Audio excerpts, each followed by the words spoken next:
Well, the 2024 Summer Olympics are just around the corner. Being an Olympian takes dedication, something that I am not familiar with as I am not an Olympian, but resilience and grit, those are the things that you need. And Kristin Armstrong joins us now to talk about preparing, how to compete, and how you can use some of those tips for getting fit this summer. So, Kristin, welcome. Thanks for joining us. The Summer Olympics is my favorite Olympics, summer versus winter. So it's really exciting when we get to talk about it, especially with you in studio.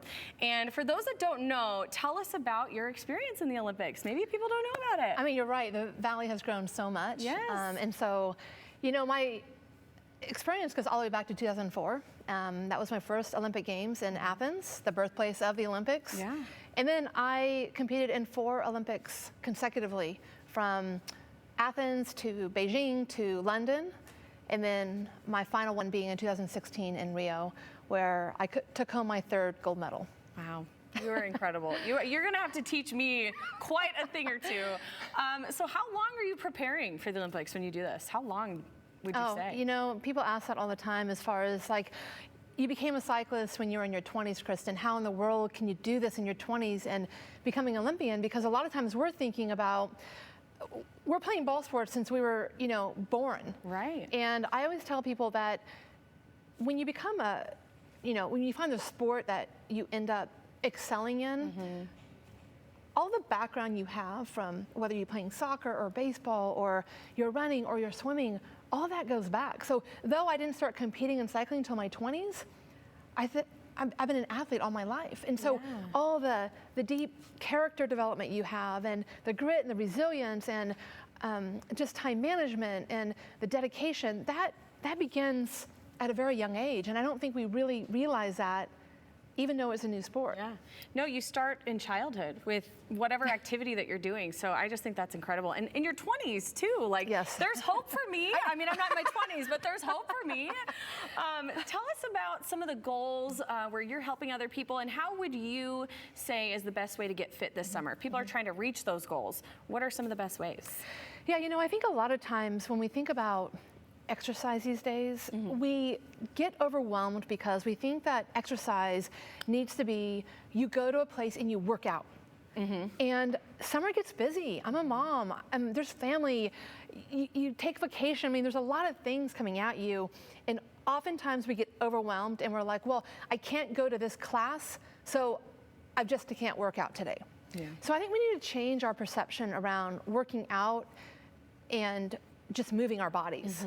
And so if we can really focus on these long summer days to just move our bodies more often, because when you go to a class and you work out, you're moving your body for perhaps 1 hour. You have 23 hours of the day remaining. So I want everyone to refocus and think, how can I move more this summer? How can I go out for more walks? You know, am I out in the garden? All of this, it might not be considered on paper a workout, but you are moving, you are exercising, and it's very healthy to move your body. Moving your body, and also, like, I'm guilty of this, but guilting yourself when you don't get that workout in, right? Like, but wait a minute, I took the stairs, I did all these other things today, so that counts for something. So those are some great little goals to reach throughout the day. And then speaking of goals, with Pivot, tell us a little bit about some of the goals you're helping members reach at Pivot. You know, I always like to say that Pivot, which is a fitness center I have in town, it's, you know, we have 2 locations, one in Meridian and one in downtown Boise, and I always like to say it's just different. And people ask me all the time, like, why is it so different? And number one, we're a community. I think that community has been lost in the last 10 years, meaning that we're so busy, we just go from point A to point B to point C, like, where are we going? We're almost like Uber drivers, right?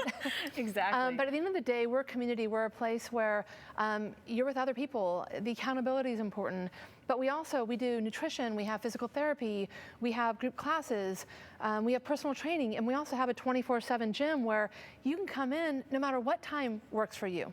That's amazing. So 24/7, 2 locations in the Valley. Yes. Well, we really appreciate that. You're helping so many people here in the Valley reach so many goals, and we always love when you come in to see us. And now I always feel so motivated after talking to you. I'm going to go and I'm going to walk extra far today, and I'm going to do some good workouts today. Absolutely, and I'm going to keep Lauren accountable. We're going to see her at Pivot. No.